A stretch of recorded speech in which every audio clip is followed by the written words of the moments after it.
Was Lilith really Adam's first wife? Hey everybody, I'm Dan McClellan. I'm a scholar of the Bible and religion.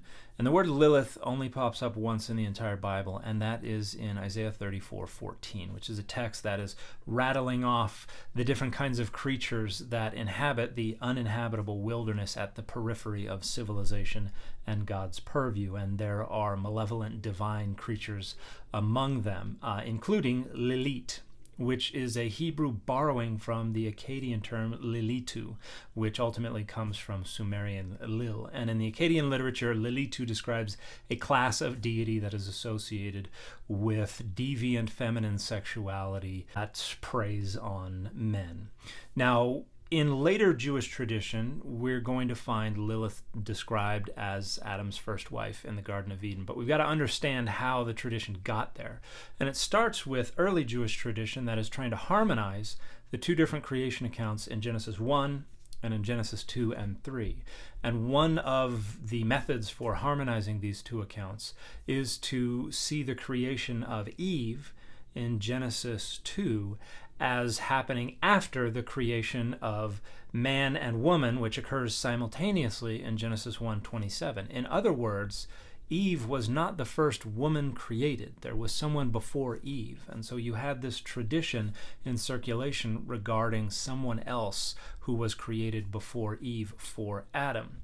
Now, it's not until this text called the Alphabet of Ben Sirah from between 700 and 1000 CE that this other earlier woman is identified as Lilith. And in this text, we have Lilith saying that she wants to be on top. And Adam says, "You're not fit to be on top, only I am fit to be on top."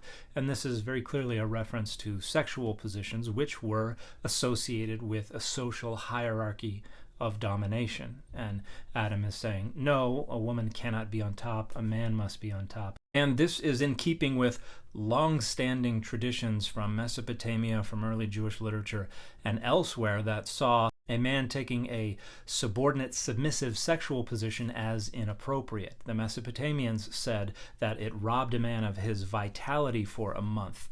There's a Jewish text that says it would strike a man with diarrhea. So this was seen as unseemly. Now, Lilith doesn't like Adam's response and so storms out of the Garden of Eden and runs off. God quickly sends 3 angels after her to bring her back, and these angels are named Senoi, Sansonoi, and Samangaloth.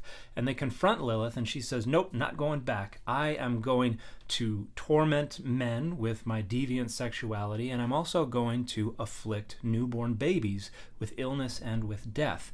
And she explains that I am only going to be powerless if those babies are wearing an amulet with your 3 angelic names written on it. And so the story is obviously an etiology, an origin story for the apotropaic use of these amulets. In other words, the use of these amulets with these angelic names on them to ward off evil spirits, to protect newborn babies.